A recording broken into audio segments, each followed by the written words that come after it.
Start परिच्छेद आरोपी विरुद्ध भारतीय न्याय संहिता चे कलम 305 कंसात अ प्रमाणे न्याय चौकशी करण्यात आलेली आहे। परिच्छेद दिनांक 16/12/2024 रोजी दुपारी 12:15 वाजताच्या सुमारास फिर्यादी मधुकर वाणी हे त्यांच्या कृषी केंद्रावर बसले असता त्यांच्या शेतात काम करीत असलेल्या शांताराम याचा त्यांना फोन आला व ते म्हणाले की शेतातील डीपीवर फॉल्ट असल्याने तुम्ही ताबडतोब शेतामध्ये या। त्यावेळी ते कृषी केंद्राचा दुकानातील पैशांचा गल्ला असलेला 2 नंबरचा ड्रॉवर चाबीने लॉक केला व कृषी केंद्राचे शटर खाली ओढून मोटरसायकलने शेतामध्ये गेले। शेतामध्ये इलेक्ट्रिक डीपीचा ड्यू टाकून ते परत दुपारी 2:20 वाजता कृषी केंद्रावर आले। दुकानाचे शटर वर करून आतमध्ये गेले असता ड्रॉवरच्या खाली एक लोखंडी कैची मोडलेल्या स्थितीत दिसली, परंतु त्याकडे लक्ष दिले नाही। शेतमजुरीचे पैसे द्यावयाचे असल्याने खिशातील ड्रॉवरची चाबी काढली व ड्रॉवर उघडण्यास गेले असता ड्रॉवर उघडेच दिसले, म्हणून ड्रॉवर उघडून पाहिले असता त्यात त्यांना कुठलीही रक्कम दिसली नाही, म्हणून त्यांनी त्यांचे भाऊ अनंत यांना फोन लावला व लागलीच दुकानावर बोलाविले व विचारले की तुम्ही ड्रॉवरमधील रक्कम काढली का? त्यावेळी त्यांचे भाऊ त्यांना बोलले की कुठलीही रक्कम ड्रॉवरमधून काढली नाही। त्यावेळी त्यांची खात्री झाली की कुणीतरी अज्ञात चोरट्याने सदर ड्रॉवरमधील रक्कम 2,50,000 चोरी केले।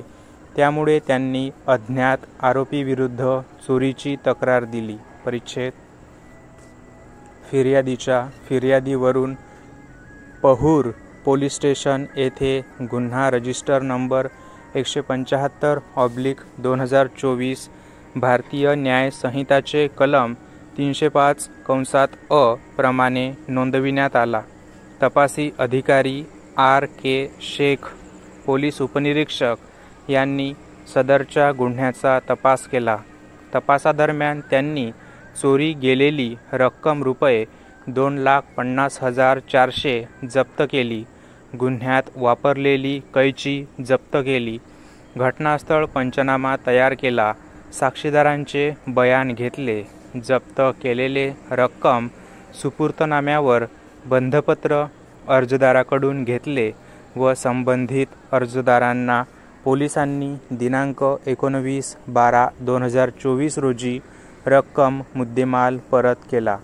आरोपीला अटक केली। शेवटी आरोपीविरुद्ध तपासादरम्यान सबळ पुरावा आल्यामुळे दोषारोपपत्र न्यायालयात दाखल केले। परिच्छेद चौकशी दरम्यान आरोपीविरुद्ध निशाणी 8 वर भारतीय न्याय संहितेचे कलम 305 कंसात 5 प्रमाणे गुन्ह्याखाली आरोप ठेवले आहे।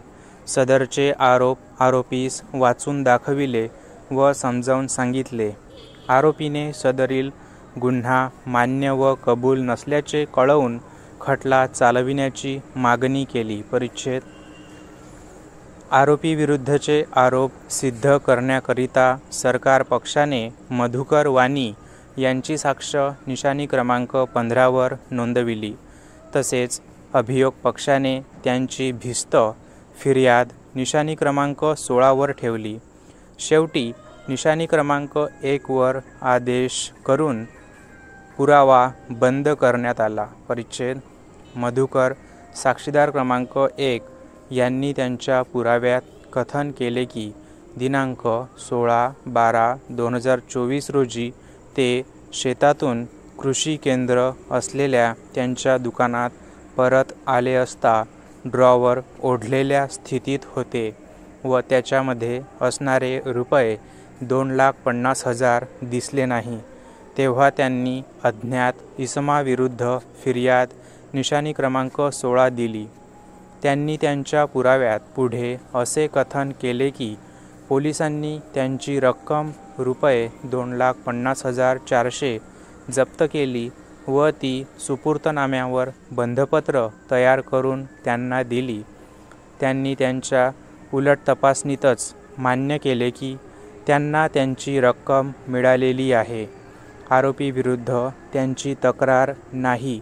आरोपीला चोरी करताना त्यांनी बघितले नाही व प्रकरण काढल्यास त्यांची हरकत नाही. येथे नमूद करणे गरजेचे आहे की सदर प्रकरण चालवायचे नाही म्हणून फिर्यादीने पुर्सीस निशाणी क्रमांक 11 दिलेली आहे. तसेच सदर प्रकरणातील आरोपीने निशाणी क्रमांक 12 द्वारे पुर्सीस दाखल करून सदर गुन्ह्यात जप्त रक्कम रुपये 2,50,400 फिर्यादीला दिल्यास त्याची काही एक हरकत नसल्याबाबत नमूद केले आहे. वरील सर्व पुराव्याचे एकत्रित अवलोकन केले असता आरोपीविरुद्ध फिर्याद सिद्ध झाली नाही. आरोपीला चोरी करताना कुणीही बघितलेले नाही. जप्ती पंचनामा व घटनास्थळ पंचनाम्यावरील साक्षीदार तपासलेले नाही, त्यामुळे पंचनामा सिद्ध झालेला नाही. तपासी अधिकारी यांची साक्ष नोंदविलेली नाही. प्रकरण आपसात झाले, त्यामुळे यापुढे प्रलंबित ठेवणे योग्य नाही. वरील सर्व परिस्थितीचे एकत्रित अवलोकन केले असता आरोपीविरुद्ध गुन्हा सिद्ध होत नाही. त्यामुळे मुद्दा क्रमांक 1 चे उत्तर नकारार्थी नोंदवित आहे. परिच्छेद मुद्दा क्रमांक 1 च्या नकारार्थी निष्कर्षावरून आरोपी निर्दोष मुक्त होण्यास पात्र आहेत. सदर प्रकरणामध्ये जप्त केलेली रोख रक्कम रुपये 2,50,400 सदर गुन्ह्यात जप्त केलेली होती. ती फिर्यादीला तपास अधिकारी यांनी सुपूर्तनाम्यावर दिलेली आहे.